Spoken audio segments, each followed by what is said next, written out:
Hello and welcome back to Tommy's Top Shelf Comics. I'm Tommy, joined by Murphy.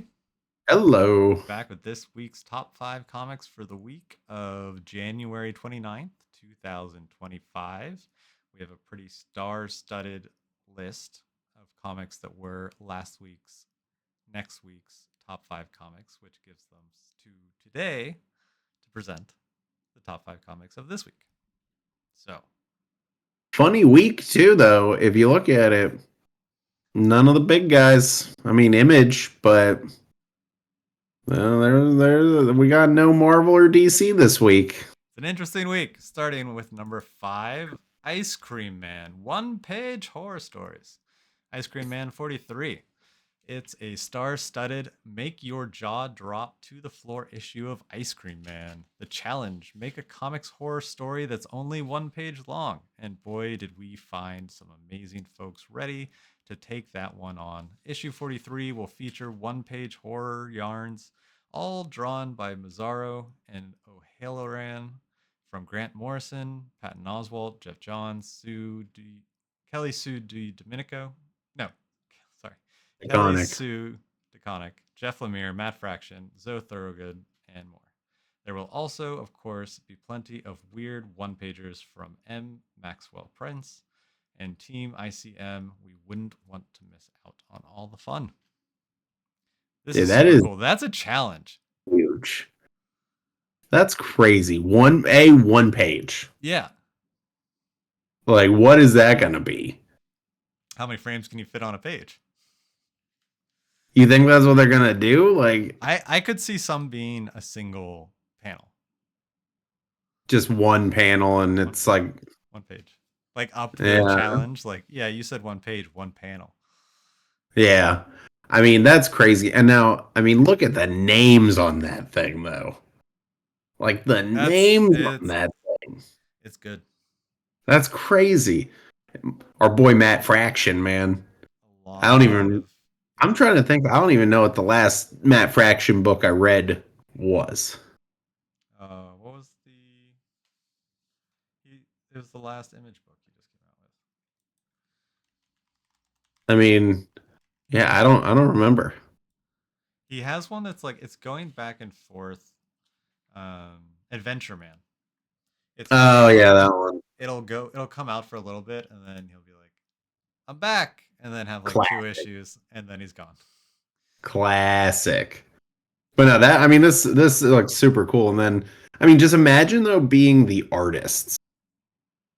You know, because with something like this, one page, the artist has to be on point. You know, you can't like it's not like a 23 page comic where you get I'd love 23 pages to I'd make love to it read the work, scripts. I'd love to read one of the scripts of the pages. That'd be right? really cool. Like I imagine it's got to be super detailed script This is a and the book art. that I would love one of those director cuts of, Yeah. where it's like Yeah, the one page and then on the other side is like the script or something. yeah. I mean I'm super excited. I'm not like I was saying, I'm not even an ice cream man. I read it I for a think long time. It's really good. I only think I've ever read like 2 or 3 issues of it. You know, I I read the know what first it couple is and volumes. everything, but I've never really read it. But I'm definitely gonna pull this because I mean that's awesome. Yeah. Moving on to number 4 this week, though, we have Teenage Mutant Ninja Turtles, number 6. Superstar artist Juan Ferreira makes his debut as TMNT's new ongoing artist. The Turtles are back together on the run and at one another's throats, navigating a New York City that used to be their home but is now a hostile territory. The four brothers try to get things back to normal, but Donatello is deeply scarred following his captivity. Will the four brothers be able to rally, or will they find themselves at the mercy of the Foot Clan? This one, I mean, new arc, so it's not far in. It's probably not. If you're gonna jump in, it's you just need to get the trade for the first 5 issues. But I really like this story in general, and then I mean Jason Aaron's doing a great job, but the art moving forward, I'm super excited about. It looks really good. I took a look at the preview.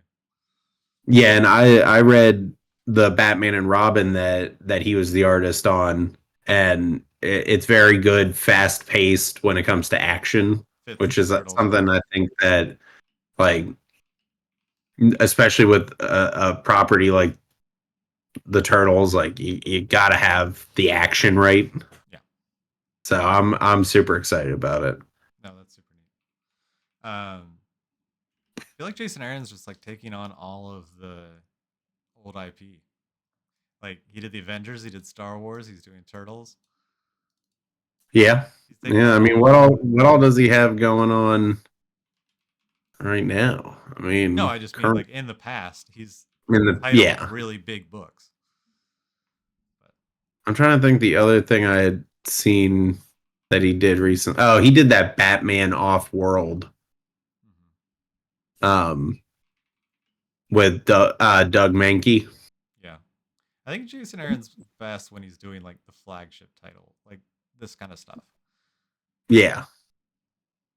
I would agree with that. It either way, like we've seen so many of these older IPs getting their time in the sun again. Mhm. And I think his Turtles is really good. I like it a lot. Absolutely. Moving on to our number three this week, we got The Seasons, number one. New Image, number one. Summer, winter, spring, and autumn are the Seasons sisters, the daughters of the new world renowned Seasons detectives. 10 years ago, their famous parents disappeared. Left to raise themselves, the sisters formed an unbreakable bond. Now that bond is tested as the sisters fall prey to sinister forces. The younger sister, Spring, is the last hope of saving them from a fate worse than death. Will Spring be able to pierce her shattered family back together before it's too late for them all? Rick Remender and Paul Azaceta weave an elevated tale of whimsical horror unlike anything ever experienced in comics, and it all starts with this double length premiere issue, perfect for fans of boundary breaking horror in all forms. My The man horror Rick Rem- world continues. it just keeps happening. It's I think I don't see it ending anytime soon either. Mm-mm. You know, with the success of I mean Tiny and It success just in it comics like comics is a medium that just works so well with horror because there's a physical aspect to the page turn, and it doesn't. This is one thing that I will fight with fight for with paper over digital is the actual page turn, the physical page right. turn in horror comics. You can't beat it. But Yeah, I hate when I turn a page and I accidentally skip a page and I'm like, oh god damn. You know? But no, I mean this is awesome too because I mean I'm a Rick Remender fan, and he had so many years where he wasn't doing anything, like his personal issues and everything going on in his life. He wasn't releasing books like pretty much after Low, and then now it's just he's got this big deal with Image, so Giant Generator goes all through Image, and he's just pumping out good books like everything that he does right now I have liked a lot, whether it be I mean he did the Holy Roller mm-hmm. mini series with Andy Samberg. He's got the Sacrificers going on right now, which I like a lot. um, I'm sure this is going to be really good. I mean Sounds they're like going to it. get me if they give me a double length issue for 3.99 too, Yeah. you know. Um, but no, I'm just excited to see that he's out there still making books, and I've liked every one that he's done. Yeah. Yeah. Moving on, number two though. Blood Train, number one. So 20 days later meets the ruins in this high stakes standalone horror story. Horror story. Who'd have thunk it? After backpacking through Asia, a group of friends climb aboard the Siberian Express to take their journey home. Little do they know they've bought a one-way ticket to hell, as one of them has been infected with a bioweapon that will turn them into a monster who will slaughter everyone on the train. And the bioweapon will start World War III if it reaches its destination in Europe.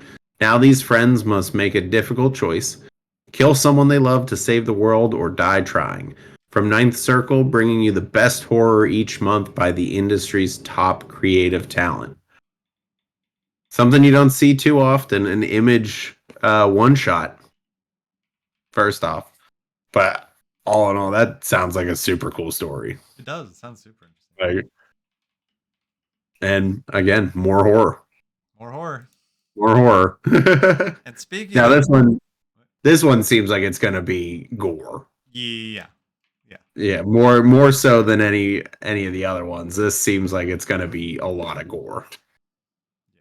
For sure. But speaking of horror and speaking of gore, we have our number one, The Book of Cutter. A Number one. As it crosses its 5th anniversary, the Slaughterverse unveils one of its darkest chapters yet. In this oversized one shot, here we go, exploring a brand new facet to the mythos of monsters and the ones who hunt them. Maxine Slaughter, a former pack hunter who renounced her white mask to take up the black one for the Order of St. George, journeys to Europe to seek out House Cutter and the mysterious ways. The Eisner Award winning team of iconic writer James Tynion IV, legendary artist Werther Dell'Edera, and acclaimed colorist Miquel Muerto close out 5 years of nightmares with this pivotal entry in the black blockbuster horror saga. Yeah, I'm super excited for this. First off, we've said it a lot. 5 years already? Like, that's crazy. Seems like just yesterday. But no, I've all these Book of Slaughters, or the one shots they've done have been huge issues, like big world building or story advancing issues. And this one I think is going to be the same. And also bringing back Cutter, like getting more information about her. She's one of my favorite parts of Something's Killing the Children, and why she was only in it 4 issues ago. She's a new character, so we're gonna see what they do. I think her house specializes more in hunting masks as opposed to the monsters. Um, but then the big thing is going to be the story of the new Black Mask for the House of Slaughter. So she was a White Mask and is training to take Erica's place at the Order of St. George. So I think that we're gonna finally get a little bit more of her doing that stuff. So I'm just super pumped. Yeah. No. Especially, I mean, give me more Cutter, man. Yeah. She's so badass. The Christian Just Ward there. variant. You see the Christian Ward variant? It's pretty sick. Oh yeah, no, I like that one a lot. 1 in 5. Mm-hmm. That's actually not too bad. I wonder if Phantom will get that. I'm sure 1 in 5. I mean, you'd be surprised sometimes. Really? I mean, sometimes. Sometimes. But I'm gonna definitely message them and be like, "Hey, so When those books do show up. yeah, if you get those books, which for everyone out there, my shop gets them from Diamond, so might not get them for a couple weeks. I did get You Won't Feel a Thing. There you go. Finally. Only a week It, later. it was only like a week or so late. It's not too bad. But yeah, so I mean, seems like not too much is coming from Diamond, but each shop's going to be different. Yeah. So Cool. let's see, any other sweet variants? Actually, all of them are pretty sweet. They're all pretty sick.